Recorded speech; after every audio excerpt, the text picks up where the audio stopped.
नमस्कार। जनगणना 2027 की तैयारी में आपका स्वागत है। आज हम HLO फॉर्म के 3 बहुत ही जरूरी सवालों को समझने वाले हैं। सवाल नंबर 14, 15 और 16। देखिए, सटीक डेटा इकट्ठा करने के लिए इन सवालों को सही ढंग से समझना बहुत बहुत जरूरी है। तो चलिए शुरू करते हैं। तो स्क्रीन पर जो दिख रहा है वो वही जाना पहचाना HLO फॉर्म है जिसके साथ काम करना है। हमारा पूरा ध्यान उन 3 सवालों पर रहेगा जो कह सकते हैं कि सबसे ज्यादा अहमियत रखते हैं। तो सबसे पहले बात करते हैं सवाल नंबर 14 की। इस घर की ओनरशिप यानी मालिकाना हक किसका है? अब इसमें 4 कोड्स हैं और सही कोड चुनना ही सबसे जरूरी है ताकि कोई भी गड़बड़ ना हो। तो ये हैं वो 4 विकल्प। पहला है स्वयं का, दूसरा किराए पर, और ध्यान रहे इसके लिए 2 अलग-अलग कोड हैं, और फिर है कोई अन्य। तो चलिए एक एक करके समझते हैं कि किस सिचुएशन में कौन सा कोड इस्तेमाल करना है। देखिए, इस सवाल का जवाब देने के लिए ये जो डिसीजन ट्री है ना, ये बहुत काम की चीज है। इसकी शुरुआत एक एकदम सीधे से सवाल से होती है, क्या यह परिवार किराया देता है? बस हाँ या ना। मान लीजिए जवाब आता है हाँ, तो हम इस हाँ वाले रास्ते पर आगे बढ़ते हैं। अब हमें यह तय करना है कि कोड 2 लगेगा या 3। तो अगला सवाल ये पूछना है, क्या इस परिवार का भारत में कहीं और भी अपना कोई घर है? अगर जवाब हाँ है तो कोड 2, और अगर नहीं तो सीधा कोड 3। और अगर परिवार किराया नहीं देता है तो फिर हम नहीं वाले रास्ते पर चलेंगे। यहाँ सवाल बदल जाता है, क्या वे इस घर के मालिक हैं या इसकी किश्तें चुका रहे हैं? अगर जवाब हाँ है तो ये हुआ कोड 1 यानी स्वयं का घर, और अगर जवाब नहीं है तो ये जाएगा कोड 4 कोई अन्य में। इसमें वो घर आते हैं जहां कोई किराया नहीं लगता या जो कब्जा की हुई जमीन पर बने हैं। अच्छा, एक बहुत जरूरी बात, इसे ध्यान से समझिएगा। मान लीजिए रेंट एग्रीमेंट तो है, लेकिन किसी झगड़े या विवाद की वजह से फिलहाल किराया नहीं दिया जा रहा है, तब भी उसे किराए पर ही माना जाएगा। ये एक खास नियम है। चलिए अब सवाल नंबर 15 पर आते हैं। घर में रहने लायक कमरे कितने हैं?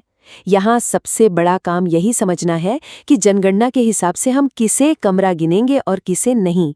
ये जो तस्वीरें दिख रही हैं, इनसे एक अंदाजा लग जाता है।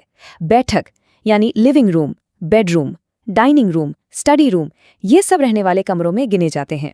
ये फ्लो प्लान देखिए, इससे सब कुछ बिल्कुल साफ हो जाता है।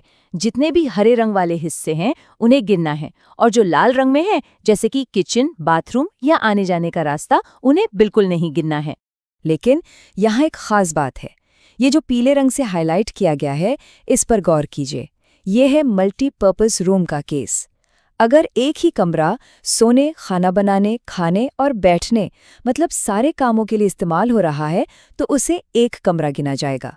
ये एक अहम अपवाद है। सवाल 15 में 2 और पेचीदा मामले आ सकते हैं। एक है नौकर का कमरा और दूसरा दुकान।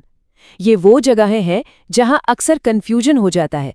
तो चलिए इन्हें जरा ध्यान से समझते हैं। तो सबसे पहले देखते हैं नौकर के क्वार्टर का मामला। अगर नौकर उसी घर में मालिक के परिवार के सदस्य के तौर पर रहता है तो उसका कमरा मालिक के घर में एक और कमरे के तौर पर गिना जाएगा। लेकिन अगर नौकर का अपना अलग परिवार है तो वो कमरा उस नौकर के परिवार के लिए रहने का एक कमरा माना जाएगा, मालिक के लिए नहीं। अब आते हैं दुकान वाले अपवाद पर। ये भी बहुत जरूरी है। अगर एक ही कमरा है जो ज्यादातर दुकान या ऑफिस के तौर पर इस्तेमाल होता है और उसी में कोई सोता भी है, मतलब रहने के लिए कोई अलग हिस्सा नहीं है, तो रहने वाले कमरों की गिनती होगी 0। जी हाँ, 0। और अब हम आ गए हैं अपने आखिरी सवाल पर। सवाल नंबर 16, विवाहित जोड़ों की संख्या। यहाँ भी एक बात समझनी होगी कि जनगणना के लिए जोड़े यानी कपल की एक तय परिभाषा है। तो जनगणना के हिसाब से एक जोड़ा शादी से बनता है, लेकिन इसमें एक और चीज शामिल है और वो है लिव इन रिलेशनशिप। अगर कोई स्टेबल यानी स्थिर लिव इन रिलेशनशिप में है तो उन्हें भी एक जोड़ा गिना जाएगा। कुछ और नियम हैं जिन्हें दिमाग में रखना है। अगर पति या पत्नी में से कोई एक थोड़े समय के लिए कहीं बाहर गया हुआ है, तब भी उस जोड़े को गिनना है। जोड़े की उम्र क्या है इससे कोई फर्क नहीं पड़ता। और हाँ, अगर घर में कोई शादीशुदा जोड़ा नहीं है या कोई अकेला ही रहता है तो संख्या 0 लिखनी है। अब अपनी गिनती को चेक करने का एक बहुत आसान तरीका है। किसी भी घर में शादीशुदा जोड़ों की संख्या उस घर में रहने वाले कुल लोगों की संख्या में से एक घटाने पर जो आए उससे ज्यादा नहीं हो सकती। ये एक फॉर्मूला है n-1। इससे गलतियों से बचने में बड़ी मदद मिलती है। तो ये थे हमारे तीनों सवाल। अब ऐसा करते हैं, इन सारे नियमों को एक बार फटाफट से दोहरा लेते हैं एक क्विक रेफरेंस गाइड की तरह। तो संक्षेप में सवाल 14 यानी ओनरशिप के लिए डिसीजन ट्री का इस्तेमाल करना है। सवाल 15 कमरों की गिनती के लिए किचन बाथरूम को छोड़ना है और दुकान वाले घर के लिए 0 का नियम याद रखना है। और सवाल 16 जोड़ों की गिनती के लिए लिव इन रिलेशनशिप को शामिल करना है और n-1 वाले फॉर्मूले से गिनती को चेक कर लेना है। एक बात हमेशा याद रखनी चाहिए, हर फॉर्म को सही सही भरना सिर्फ एक काम नहीं है, ये भारत की जनगणना के बहुत बड़े मिशन का एक हिस्सा है। जो सटीक डेटा इकट्ठा होता है उसी से जन कल्याण की योजनाएं बनती हैं।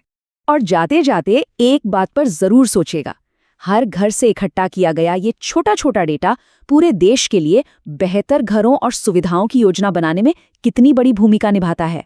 सच तो ये है कि हर एक एंट्री एक मजबूत भविष्य बनाने की दिशा में एक बड़ा योगदान है।